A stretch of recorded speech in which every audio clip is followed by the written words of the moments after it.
Most NBA teams have played double-digit games so far, and some of these players are off to really hot starts, and some of these players are off to disappointing starts. And for today's video, we're going to talk about every NBA team's most disappointing players so far. And it's always interesting to see if these players that we're going to talk about in today's video will turn it around or not, because last year, I remember talking about Tyrese Halliburton, who got off to a very poor start over his first 2 weeks, and then he ended up becoming a top 10 player in the league and brought the Pacers to the NBA Finals. And make sure you're subscribed, because we're going to be doing the opposite version of this in a video this upcoming week, where we're going to talk about every team's most surprising player in a good way. And let me know if I get it right or wrong for your favorite team, and if you disagree with me, let me know down below. So we're going to start off with the LA Clippers, a team that's maybe been one of the more disappointing teams to kickstart off the 2026 season, a team that was projected to win 50 games, be at the top of the Western Conference, and right now they just lost to the Phoenix Suns over the weekend twice, and they are now 3-6 on the season. I think their most disappointing player so far has to be Bradley Beal. The Clippers made a big move in the offseason when they traded away Norman Powell to the Miami Heat in a 3-team deal that landed them John Collins, but they felt comfortable with the loss of Norman Powell as a shot creator on the perimeter because they were bringing in Bradley Beal. And I said it a bunch in the offseason.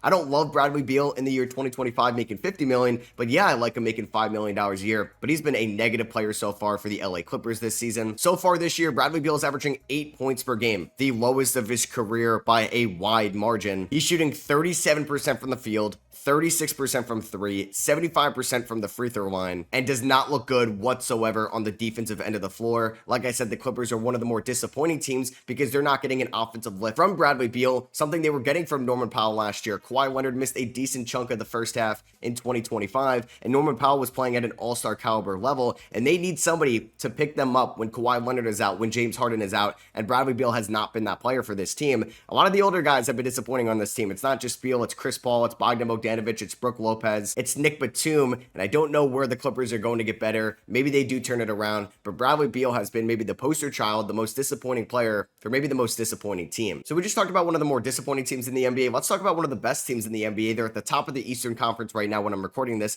the Detroit Pistons. A lot of these guys, especially the young guys, have been exceeding expectations this year. Jalen Duren, Isaiah Stewart, obviously Cade Cunningham, but Karis LeVert, who they picked up in the offseason, has definitely been their most disappointing player so far. In my opinion, they lost Dennis Schroeder, Tim Hardaway Jr., and Malik Beasley in the offseason, so they signed Karis LeVert to a 2-year deal, roughly $30 million, to be a secondary shot creator to Cade Cunningham, to run the second unit and be somebody that can get you a bucket, especially when Cade is off the floor. But so far this year, Karis LeVert is averaging about 7 points a night. He's shooting 38% from the field, 29% from three, and 61% from the free throw line, and does not look as comfortable out there under JB Bickerstaff, which is odd because he's played with JB Bickerstaff. He was playing under JB Bickerstaff from 2022 to 2024 in Cleveland. And it's not just Karis LeVert. Tobias Harris has also been kind of disappointing for the Pistons. A big part last year why they were able to exceed expectations outside of Cade Cunningham was the veterans helping Cade on the offensive end. Hardaway, Beasley, Schroeder, Tobias Harris, all the guys that I mentioned. This year, it's kind of been the opposite. The Pistons, like I said, one of the best teams in the Eastern Conference, but it's because of the young core right now. They definitely need Tobias Harris and Karis LeVert to step up going forward. But right now, you could not have asked for a better start in the Motor City. It's been a weird start for Lou Dort in OKC, another team like Detroit that is at the top of their respected conference right now. The Thunder are 9-1 with a plethora of injuries. Chet has missed some time this year. Jalen Williams is yet to play. Caruso, Cason Wallace, Isaiah Joe, all these guys have missed some time this year. Even Lou Dort has missed 3 games, but in the 7 games Lou Dort has played in, he's averaging about 7 points, 5 rebounds. He's shooting 31% from the field, 19% from three. I do think that Dort, who is dealing with a shoulder injury right now, will be just fine going forward. He's had a really large sample size over the last 2.5 years as a really positive three-point shooter for the OKC Thunder. But this team, though, has amazing depth. Guys like AJ Mitchell are stepping up when needed. And Dort was vital to the Thunder in winning the NBA Finals last year. They just need him to get going. When we get to April and May, they could care less about what he's doing in October and November. And this reminds me a little bit of like Alex Caruso's start last year, because if you remember at the start of the 2025 season, Alex Caruso could not hit a shot whatsoever. Caruso also has not been great around the rim this year. He's been all right as a three-point shooter, definitely better than last year, but everybody's putting it together on both ends of the floor, where OKC is 9-1 with Lou Dort, who's making $17 million a year, shooting 19% from three. The team is just absolutely stacked. Let's go over to the Boston Celtics now, and I'm going to talk about Derek White as their most disappointing player. Derek White is one of the higher usage guards in the Eastern Conference, and he is not putting putting it together right now. When Jason Tatum was going to be out for most of the season, they lost some guys in the offseason. Jaylen Brown was going to have to step up as a number one, and they were going to need Peyton Pritchard and Derek White to step up at number twos. And Derek White this year is shooting just 33% from the field, 26% from three, and 83% from the free throw line. He's averaging 14 points, 3 rebounds, and 5 assists. We know Derek White is as good of a role player as you can get, or a complimentary piece, because he's maybe too good to be called a role player right now. But when you look at just Derek White's games this year, he's had maybe one efficient performance this year, and that was against their blowout win against the Washington Wizards, where he only took 8 shots in that game. Every time Derek White takes over double-digit shots, he is shooting well below 35% from the field and well below 30% from three, and that's not what you want to see for somebody who's going to be asked to have a higher workload this year with all the injuries and departures Boston had. I think Jaylen Brown has stepped up just fine as a number one option. They definitely need Derek White to be a little bit more efficient down the stretch. We just talked about a current Boston Celtic. Let's talk about a former Boston Celtic. Yeah, we're going to go for the Golden State. I think Al Horford has maybe been the most disappointing Golden State Warrior so far. Golden State got off to such a hot start. I was riding them so much, and I thought they were going to be a top 3 team in the West this year. Now they're just back to 500 at the moment. And Al Horford, who's not even playing back-to-backs right now for them because of his age at 39 years old, has not even been good for them in the games he's played in. He's averaging just 4 points,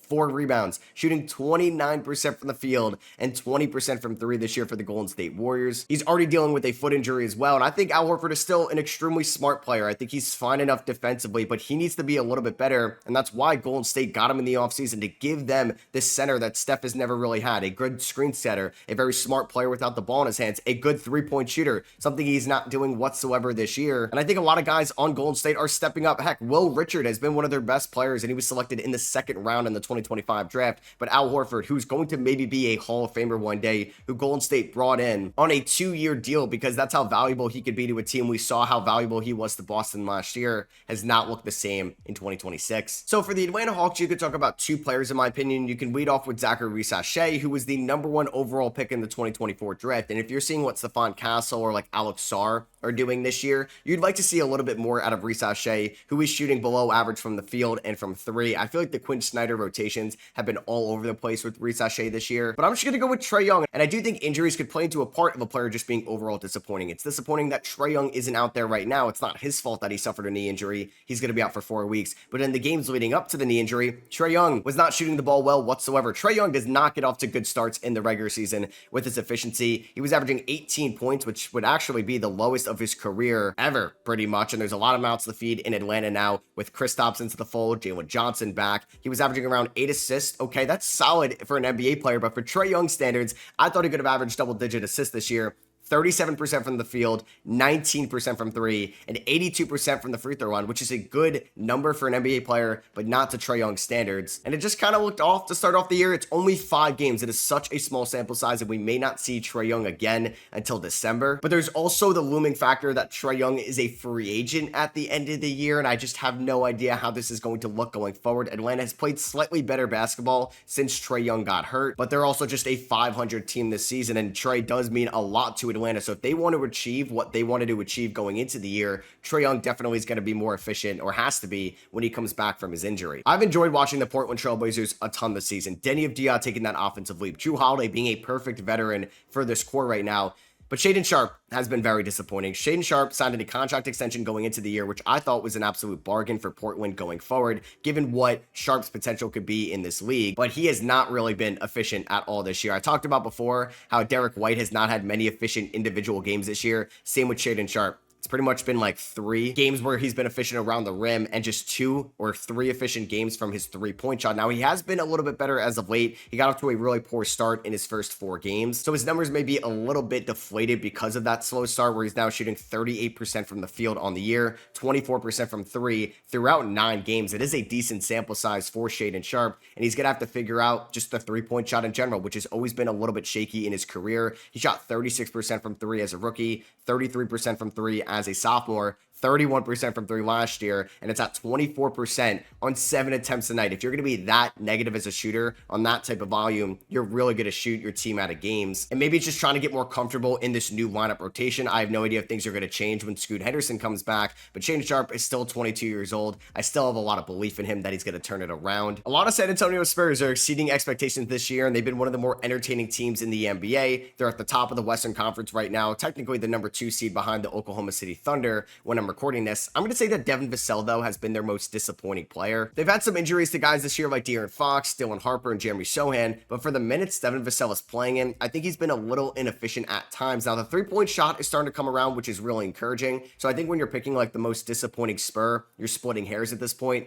Would love to know, Spurs fans, who do you think is your most disappointing player down below? I just think it's like relative to the expectations we had from Devin Vassell a couple years ago, where you're like, this guy could be a legitimate co-star in this league, or at least a number 2 or 3 option around Victor Wembanyama, and I don't think we're heading into that direction right now. Vassell is 25 years old. He's shooting just 40% from the field, just 46% on twos, playing around 15 minutes a night. I haven't really loved Devin Vassell on the defensive end either. I think at times Julian Champagnie has looked like a better floor spacing option, or Keldon Johnson around Wemby, than Devin Vassell. And with the potential and expectations I have for Devin Vassell, that's just not in the conversation he needs to be right now. So I'd like to see him be a little bit more efficient around the rim and a little bit more consistent defensively throughout just the next 90% of the NBA season. I think one of the more disappointing players overall this year has to come in Orlando with Paolo Banchero. I mean, the Magic have been off to a very disappointing start as a team overall. They're currently 4-5 on the year, just nowhere near offensively where we thought they could be this year after adding Desmond Bane in the offseason. I think Paolo Banchero, though, has been, one of the more disappointing players in the NBA. His shot selection and diet has just been all over the place this year. It does not really complement his strengths right now. He's taking way too many jumpers. Paolo Banchero, who is 6'10", 250 pounds, is shooting 51% on twos. That's not what it should be whatsoever. That should be closer to 60% than 50%. He's shooting 25% on threes, overall 44% from the field. He's shooting 75% from the free throw line, averaging 22.2 points, lowest it's been since his rookie season. The assists are down, the rebounds are up this year in Orlando, but when you look at the on-off metrics, the Orlando Magic are a lot better when it's Franz Wagner running the show right now than Paolo Banchero, who I had such high expectations on. If you watched any of my bold prediction, my breakout videos, anything like that going into this season from the offseason, you knew I was incredibly high on Paolo Banchero, but he is not playing to his strengths right now. It's something he really needs to work on over the next 90% of the season if this Magic team wants to reach those expectations we thought they could have going into the year. I thought they could be close to a 60-win team, and they're looking like not even a top 5 seed in the Eastern Conference right now. So yeah, it's been a little disappointing for Paolo Banchero so far. Magic fans, you can let me know if I'm being too harsh on Paolo, or do you agree with me? Just let me know down below, because I've been pretty disappointed by Paolo Banchero, and yeah, I hope he does turn it around throughout the rest of the season. Not a lot of people are talking about this guy's slow start right now. Maybe it's just because they're off to a good start overall as a team. The 7-2 Denver Nuggets, I think their most disappointing player has been Cam Johnson, who they traded away Michael Porter Jr. and a unprotected first-round pick for in the offseason. Now, I'm not going to compare him to Michael Porter Jr.'s numbers, because MPJ would not average those numbers whatsoever in Denver. But Cameron Johnson, who's had such a long track record of being like an elite three-point shooter, has just been the opposite this year. 23% on threes this year for the Denver Nuggets. He's shooting 37% from the field, averaging 8 points, 2 rebounds, and 2 assists. If you remember the start that Cam Johnson got off to last year with the Brooklyn Nets, you're like, this is one of maybe the 60 best players in the NBA, 65 best players in the NBA. But right now, he's not looked like a top 150 guy out there, at least on the offensive end of the floor. I still think he's making nice reads. I still think there's some good defensive tape in there. But when guys are stepping up around him, like Aaron Gordon, like Jamal Murray, and I think it's probably just getting used to playing with Nikola Jokic. It's an offensive hub, somebody with so much gravity that he's really never played with before. Like, I know Cameron Johnson has played with Devin Booker and Chris Paul, but it's a completely different beast when you're playing with Nikola Jokic. So yeah, I just think because Cam Johnson has been an elite three-point shooter throughout most of his career, he's a career 39% three-point shooter, and he was drafted back in 2019. He was an elite three-point shooter at Pitt and UNC in college. He's going to be just fine going forward, but I think it's something to keep an eye on right now. The LA Lakers, another team that are just exceeding expectations so far this year with all their injuries to LeBron, Reeves, and Luka. I do think that they have like maybe a disappointing trio right now, and Gabe Vincent and Jared Vanderbilt, because those guys are making over $20 million combined, and also Dalton Knecht, who was their first-round pick in the 2024 draft. This year, Dalton Knecht just does not look comfortable under JJ Redick here. I don't know if he's been checked out since they traded him away back at the 2025 deadline for Mark Williams. That got rescinded, and then maybe affected Dalton Knecht's confidence, but his three-point shot has also not been falling pretty much for the last year or so now, and that was his main calling card coming out of Tennessee, being one of the better three-point shooters in that draft class. So if he can't knock down threes at the NBA level, he's not really going to provide you much value out there, especially for a team trying to compete in the loaded Western Conference. Jared Vanderbilt, though, has also been kind of negative around the rim. He's shooting just 53% on twos. The guy cannot knock down a three-point shot whatsoever. And now we're also a decent amount of time removed from that foot injury, which, yeah, was maybe affecting him last year. It's not really helping him out too much this year on the offensive end of the floor. And then also Gabe Vincent as well. I'd rather see Bronny James out there than Gabe Vincent right now, another guy that is not knocking down his shots whatsoever. I feel like he's missing reads on both ends of the floor, especially on defense. And I do wonder if they're going to try to package maybe those three assets, which you can get around $25 million.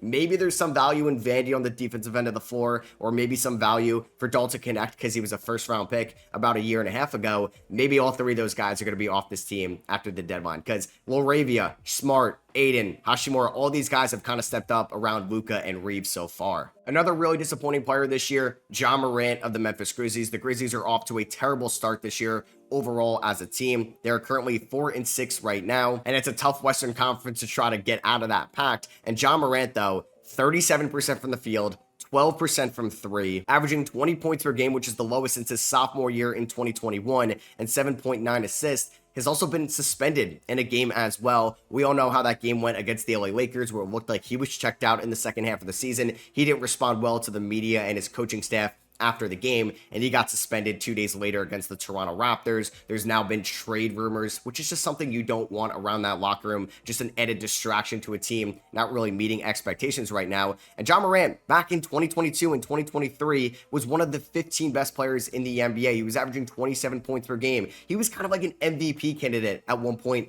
leading the Grizzlies to back-to-back 2-seeded seasons. And now what are we talking about are his days numbered in Memphis. They already traded away Desmond Bane in the offseason. Would they think about trading Ja Morant, which I think is a really tough position right now because I think Ja means more to Memphis than he would to any other team. I also think Jaren Jackson Jr. could be a little bit better right now. Heck, Cedric Howard, their rookie, has maybe been their best player so far. KCP is not stepping up. Santi Aldama is not stepping up. Jalen Wells has also been just extremely disappointing after the rookie season he had last year. A lot of disappointing factors and just pieces over here in Memphis. And I do think since Ja Morant is the franchise star of this team, he's got to headline this video. Another player that I think has been disappointing this year, I had high expectations for him going into year number 3, Bryce Sensabaugh of the Utah Jazz. The Utah Jazz not off to a good start, which really isn't surprising. They're 3-6 right now. They just lost their main rim protector, Walker Kessler, who is now out for the year, unfortunately. And I thought Sensabaugh was going to get a decent amount of volume this year, and he was going to be one of the better three-point shooters, at least in the Western Conference, because of what he did in the Summer League, end of last year's season, preseason as well. But that's not been the case this year. And Sensabaugh is shooting 27% from three, 38% from the field. He's not a great defender. He's not much of a passer. So if he's not knocking down his three-point shots, he's going to provide little value for you out there on the floor, like I said, with Dalton Connect. So I do think Sensabaugh has been one of the more disappointing Jazz. I did not expect Svi Mykhailiuk to be like the third most important scorer on this team to start off the year, who's been red hot from three. You can also say Kyle Filipowski has been slightly disappointing for this team. Ace Bailey, but he's a rookie. Taylor Hendricks has kind of gone off to a slow start this year. Cody Williams has barely even cracked the rotation. But I think if you got to pick out one disappointing Jazz to headline them all, it's Bryce Sensabaugh. I don't know if this one's going to be a hot take. Timberwolves fans, you can let me know if you disagree or not. I'm going to say Naz Reid has been the most disappointing T-Wolves so far this year. Naz Reid won Sixth Man of the Year 2 years ago. He was a vital part to Minnesota making it to the conference finals over the last 2 seasons, but he's been off to a slow start this year. And you may look at his numbers like 44 from the field, 35 from three. That's fine. He's not knocking down his free throws. I think Naz Reid has been an extreme negative on the defensive end of the floor, and he's just not also scoring at the volume he has in years past. I feel like when Anthony Edwards was out, he didn't step up. It was Julius Randle, it was Jaden McDaniels, and way less Naz Reid that we could have thought. A guy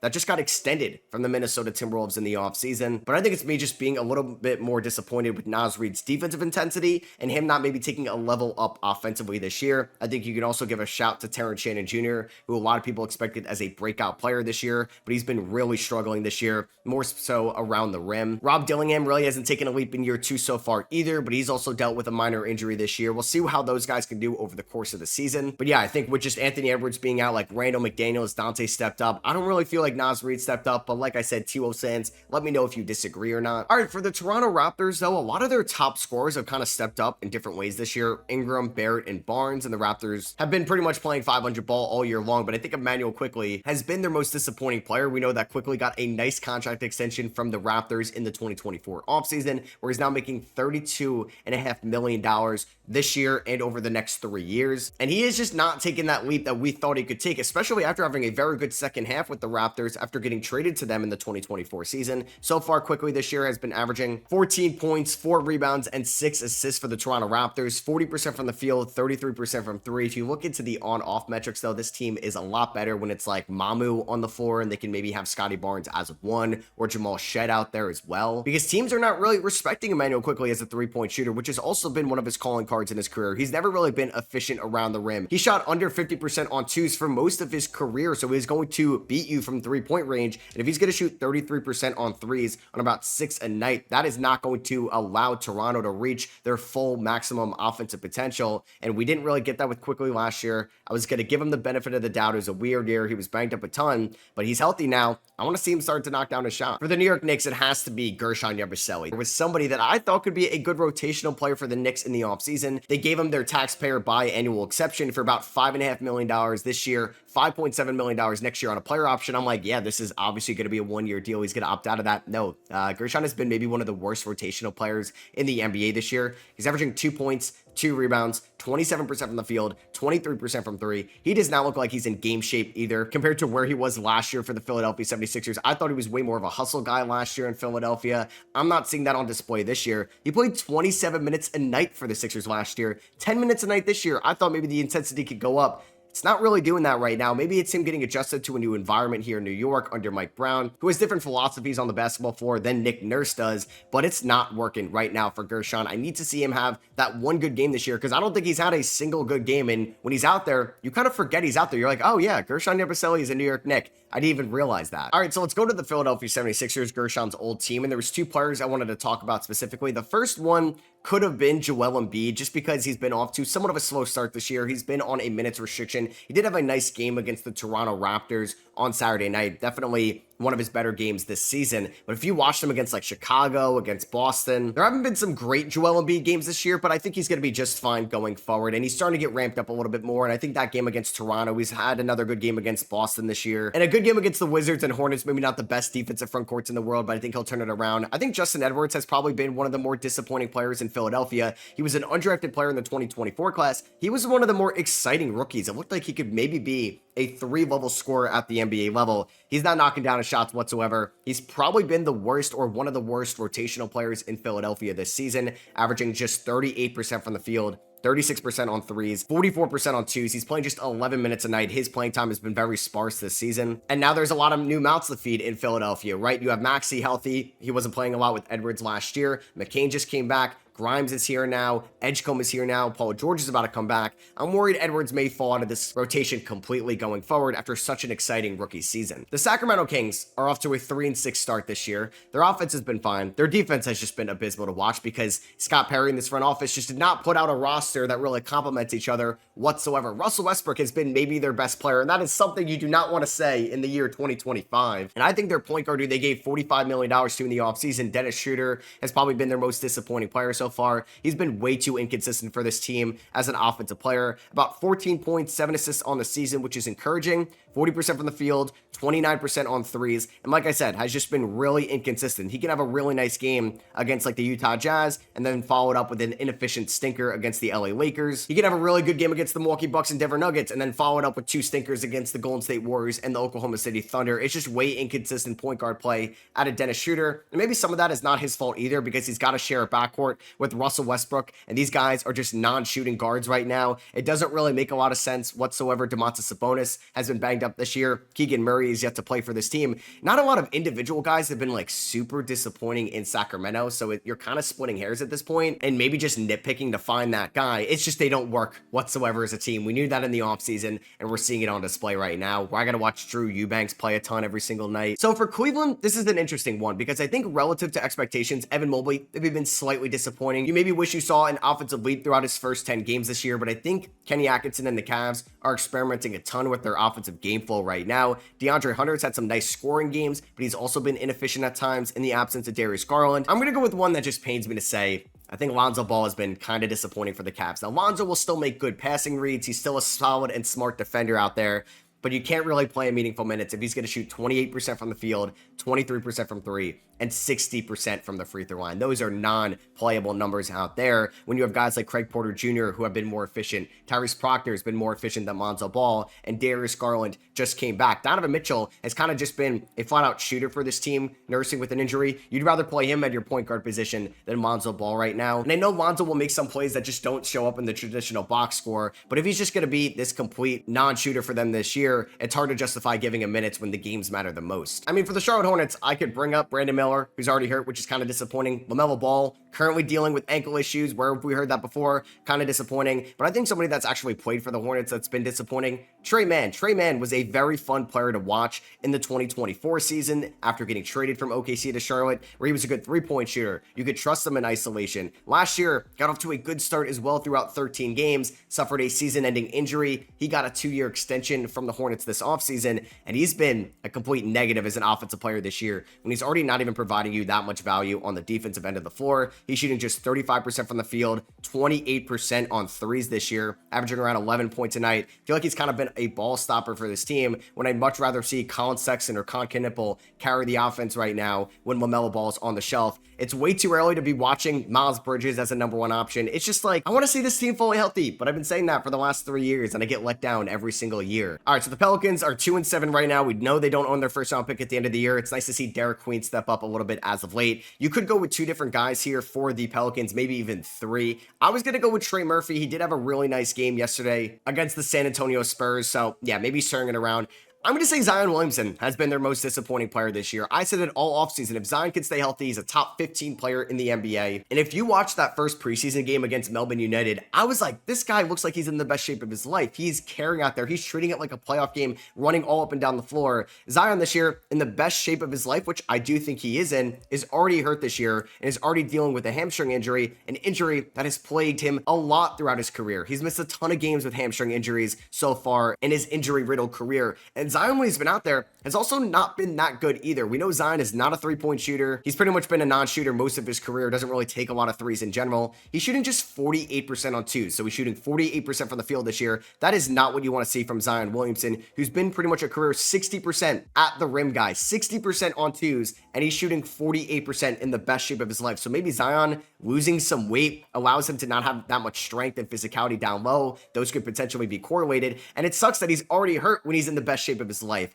This is a Pelicans team that cannot continue to give Zion the keys and the benefit of the doubt because we're on year 7 of this. Like, he was supposed to be the face of the NBA at one point, and we just didn't even get close to that. The Dallas Mavericks, where do I begin? I could list off like 7 different people here to be their most disappointing person so far this year. Nico Harrison, what have you done? It somehow keeps getting worse. I just feel so bad for Dallas Mavericks fans. Luka Doncic was supposed to be this next era of Dallas Mavericks basketball. They trade him away. We talked about it so many times. Anthony Davis, the main guy they got back, didn't even look great when he was out there for 5 games, and he's already hurt right now. I could definitely mention him as the most disappointing player. I don't know how Nico Harrison is still in charge of this team right now. They need to start fresh. I don't care if it's firing Nico, firing Jason Kidd, who just got a contract extension, trade away AD. I don't care. This was supposed to be the second era of Mavericks basketball after Dirk. For Luka Doncic, from probably 2018 to 2035. That got cut short a decade earlier because of Nico's incompetence. So now we're in the Cooper Flag era. Thank God you guys won the lottery in 2024. You own your first round pick this year. This team should sell. You are not competing in the Western Conference when AD is healthy and when Kyrie is healthy. And do you hear that? Like, when AD and Kyrie are healthy, is that even going to happen at any point this season, that they're both healthy at the same time? Cooper Flag is really struggling right now, trying to play point guard, which is completely out of position for him and something he should not be doing right now. D'Lo has not been a good veteran point guard. I could talk about Klay frickin' Thompson, who should not be on a basketball floor right now. He is not the defender he used to be. He's shooting 26% on threes on 6 attempts a night. Jaden Hardy looks like he took a step back. Caleb Martin, the guy you got for Quentin Grimes, has also been one of the worst rotational offensive players in the NBA this year. It just makes me so frustrated watching the Dallas Mavericks right now. Everybody besides like maybe Max Christie, PJ Washington, and some of the bigs that have been hurt like Lively and Gafford are maybe the only guys not disappointing here in Dallas. I don't even know. I could probably do a whole 30-minute video talking about the Dallas Mavericks being a disappointment on so many different levels. I feel so bad for their fans. All right, so this is a little unfair for the Brooklyn Nets just because we're like so small into their careers, but can I just say the 2025 rookie class has been disappointing for the Nets? Because do I really care about Michael Porter Jr. and Cam Thomas on this team right now? Not really, because I don't think they're going to be on this team in a year or two from now. So we're watching like two guys that are not in their future plans take all the shots. Now Cam Thomas just got hurt, so maybe we'll see more Nick Claxton shots and Terrence Mann, who's been good this year. Zaire Williams has struggled. Noah Clowney, a former first rounder, I definitely could talk about in this video being a little disappointing just because I thought he could turn into a rotational guy. But Yegor Dorman is just not taking any shots around the rim. He needs to think like he is Josh Giddey or Franz Wagner out there. You are 6'8", get to the rim. Stop being a catch and shoot guy, but it's also extremely tough when you're playing with Michael Porter Jr. and Cam Thomas. You're not going to get that many looks. Ben Saroff has been pretty abysmal when he's been out there this year. Drake Powell's been hurt. He's been out there for barely any time this year. Nolan Traore can't even crack the rotation. Danny Wolf just played for the Long Island Nets in the G League. 5 first rounders, and this is a draft class that's so many different guys. Over 20 guys have kind of showed that they belong in this league. I don't think we've gotten that game yet from any of these 5 guys so far. It's so small. This is such an early overreaction, but 5 first round picks and not one of them has kind of stood out for you so far. Maybe we have to trust the Sean Marks vision. I don't know. All right, let's go on to the Washington Wizards now, a team that has not been good this year as expected. I love watching Alex Sarr and Keyshawn George though. I think they've been really fun this year. I think there's 3 guys that you could talk about for the Washington Wizards. Bilal Coulibaly has not been great outside of his first game back, but it's still a small sample size with him. CJ McCollum has also been pretty bad on both ends of the floor, and he's just taking shots away from Trey Johnson and some of these young guys out there. Probably not going to get anything for him at the deadline. I definitely view him as a buyout candidate this year. So I'm going to go with Bub Carrington. Now, it's just year 2 for Bub Carrington, right? He is still just 20 years old, but he is definitely hitting a sophomore slump right now, shooting just 28% from the field, finding a tough time to get consistent shots up in this rotation, averaging just 6 points a night and really struggling around the rim. Now, he's still playing 27 minutes a game. I do think this may be the worst 10-game stretch out of his whole sophomore year. Just a little disappointing after playing all 82 games last year and looking like a top 15 rookie overall. And this is the pick that Washington gave up Denny Avdia for, who's looking like an all-star this season. This may be an unpopular take in the Pacers world, but I'm going to say Jarris Walker has been the most disappointing Pacer so far, a former top 10 pick. 8th overall in 2023. We're waiting for the breakout. Rick Carlisle gave him such inconsistent minutes and playing time over the first 2 years of his career, so I always gave him the benefit of the doubt. I thought he made some really nice defensive plays in their postseason run. But yeah, this year, Walker cannot knock down shots. He cannot get into the paint against smaller defenders on him as well. He's struggling to score on smaller guys in the post, and I'm watching that unfold. He's not using his gifted strength down there whatsoever. It does stink he's not playing with Halliburton or McConnell, who make his life easier. Andrew Nemar just came back as well. He's averaging 11 points this year, like career highs across the board, because he's actually playing 30 minutes a night, 34% from the field, 30% on threes. He's shooting 37% on twos for somebody that is 6'8", 240 pounds. He's not a good free throw shooter. He struggles to get to the line. This is somebody that could get paid this offseason. He's a restricted free agent at the end of the 2027 season, and his playing time is only going to get smaller when all these guys get healthy again. All right, so these last 5 teams, I kind of struggle to figure out who their most disappointing player has been so far. So I'd love to know who you would have for this down below. Like for the Miami Heat, I was going to talk about Nikola Jovic, and I still can, but he just had a monster breakout game this season off that new contract extension against the Portland Trailblazers. But I low-key think just everybody has stepped up in Miami so far this season in their roles. Like you can maybe split hairs or just nitpick and bring up Kel'el Ware, who hasn't taken that sophomore leap yet, or just a year 2 jump, but he's a backup to Bam Adebayo. He's playing 21 minutes a night. We know that Eric Spoelstra doesn't love to play Kel'el Ware that much, but I think in his 21 minutes, he has looked fine offensively. So yeah, would love to know who you would have to say about the Miami Heat. I think everybody is stepping up this year. year. And I think that's why they're exceeding expectations right now. Their offenses look great, and they still haven't even had Tyler Hero play a single minute yet. Maybe it's just because I didn't have a ton of expectations for the Phoenix Suns going into the year, but I think everybody has kind of just met their expectations or exceeded them so far. Like, I've really enjoyed watching Mark Williams as a center for this team. I think Colin Gillespie has hit some big time threes for this squad as well. You could just nitpick and bring up like Jordan Goodwin, but did you have high expectations for Jordan Goodwin this year, or Oso Ighodaro, who is struggling, but he was a second rounder in a weak 2024 draft? The Suns have deployed 16 different guys out there. I just think Jordan Ott has stepped up. So maybe the most disappointing Sun this year is just everybody that was on this team last year that couldn't get going. Bradley Beal, maybe it's Mike Budenholzer, or maybe it's just the most disappointing 2026 Suns, because last year could have been so much different. Like, really, shout out to Jordan Ott this year. Like, for the Houston Rockets, Tari Eason got off to a slow start this year, but he's been one of the better three-point shooters, not just like on this team, but in the whole NBA over his last 6 or so games. I think Reed Shepherd has turned it around as well. I don't think he's been good defensively, but did you have high expectations for Reed Shepherd's defense this year? I didn't. Maybe for the Rockets, it's just like their late game closing out offense. They've had a lot of bad turnovers late in games as well. Like, they're a top 10 team in terms of defensive rating and offensive rating this year. They're 5-3. I think they're better than their record shows. So Rockets fans, let me know who you think is your most disappointing player so far. Same thing with the Milwaukee Bucks, another team that is exceeding expectations so far. They're 6-3 right now. They've been a top 10 offensive team in the league. You maybe would like their defense to be a little bit better. Like, you could bring up Miles Turner's offense into the fold here. They did a lot for their current state to maybe mortgage their long-term future, waiving and stretching Damian Lillard to get Miles Turner, who's been a solid player for them this year, stretch 5, but maybe has not been as high volume of a score as you would have liked for what he's getting paid, or maybe as impactful as a defender. Like, Gary Trent Jr. has struggled on twos, but that's not why he's getting paid in the National Basketball Association. It's because of his three-point shot, which has been slightly inefficient for the volume he takes, but I still think you live with it. I would probably say that Bobby Portis has probably been the most disappointing Milwaukee Buck so far. He's 30 years old now, like, still young in the NBA. It's not like he's 37. He's averaging 8 points, 6 rebounds. He has not looked good defensively this year. If I had to say the most disappointing Milwaukee Buck, it'd probably be Bobby Portis,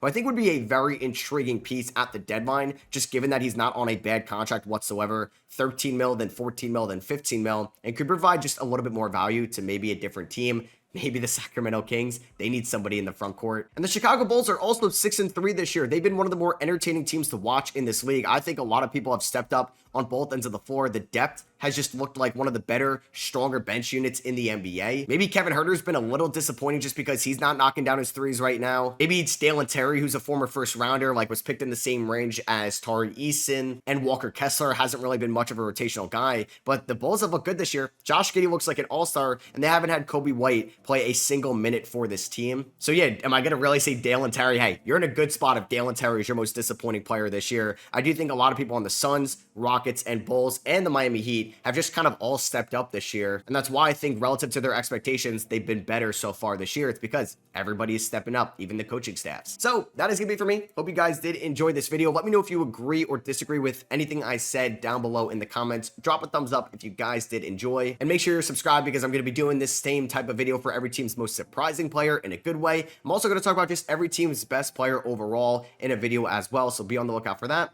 I'll catch you guys in the next one. Peace.